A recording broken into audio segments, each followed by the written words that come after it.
Sequence and series, let's start off with some definitions. So what is a sequence? There's a subtle difference between a sequence and a series. So a sequence, also known as a progression, is just a set of numbers and they follow a pattern. Now a series is when we chuck a plus sign in between them all.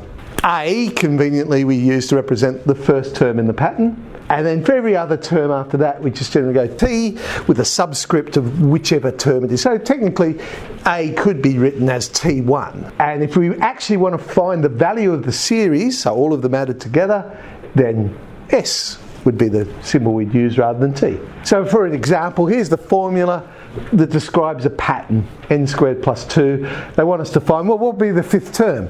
Now, it's just a substitution question. Substitute 5, we get 27. Is 42 part of this pattern? Well, let's solve it. Is it possible for n squared plus 2? Because the thing is, n has to be a positive integer. And when we solve this, we get n's the square root of 40. Well, no, we don't know what the square root of 40 is.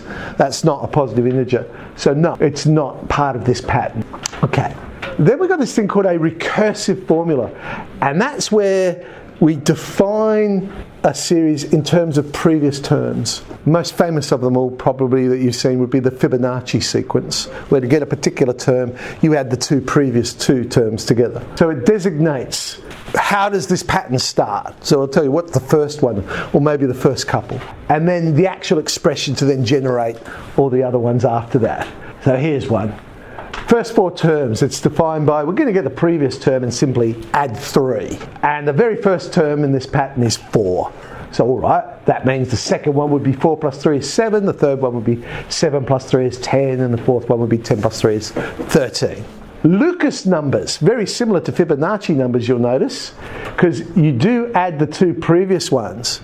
Subtle difference between the Fibonacci sequence, I don't know if you recall the Fibonacci, but the first two terms in Fibonacci is 1 and 1, whereas in the Lucas numbers it's 1 and 2. So the first term is 2 and the second term is 1 though. So in a slightly different order. It doesn't go 1 then 2, it goes 2 then 1. So what does that do to the pattern? So we start with 2 then 1, add them together we get 3. But now we're adding 3 and 1, not 3 and 2 because the order is the wrong way around. So 3 and 1 would give us 4, 4 and 3 would give us 7. There's the first 5 Lucas numbers.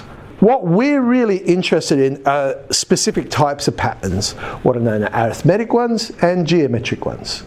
So arithmetic sequence, a sequence of numbers where it's found by adding a constant amount. Okay. That constant amount, the symbol, the common difference, we give D. D is the difference. So the common difference, if we wanted to work it out, I could get the second term, subtract the first term, they would tell me the difference between the two numbers. Or I could get the third term, subtract the second term. In fact, if I wanted to write a formula, I could get any term, subtract the number before it. That will give me the common difference. That allows me to create a recursive formula. So term n would be term n minus 1 plus the common difference. There's our recursive formula. But we can create a general term by doing it this way then. Let's create that pattern. First term we said was A, it's always A. So the second one would be A plus D. Third one A plus 2D, and pretty quickly we can see what's happening here. And to generalise it, we'll get A plus n minus 1D. So I'm told that the third term is 9, the seventh term is 21. What would be the formula to create this pattern? If the third term is 9, then I know A plus 2D is 9. And if the seventh term is 21, then I know A plus 6D is 21. Pretty much just simultaneous equations now.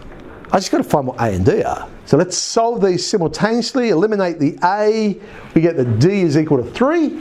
Sub back in, I get that A is equal to 3. So the general term would be 3 plus n minus 1 times 3. Well, we can make that a lot neater. Let's expand out and simplify. We're simply talking about the multiples of 3 here. So our general term is 3n. Let's find the 100th term. Well, now I sub in what I know. They're just multiples of 3. 3 times 100 is 300. What would be the first one bigger than 500? So in other words, when is term n bigger than 500? When is 3n bigger than 500? Well, solve it. N is greater than 503. Now obviously there's lots and lots of answers. We want the first one. But it's got to be the first integer, because n's a whole number. And that would be 167. That would be the first whole number bigger than 500 on 3. So how do you write the answer to that? Do you say, oh, it's the 167th term, because they said, what's the first term? Or do you say, oh, it's 501, because that is the 167th term? Wow, easy way to solve that is to say both. So it's term 167, which is 501. That's the first one, bigger than 500. If you were to plot on the number plane, you would find a linear function. To plot every solution, like n versus term n, you would get a straight line.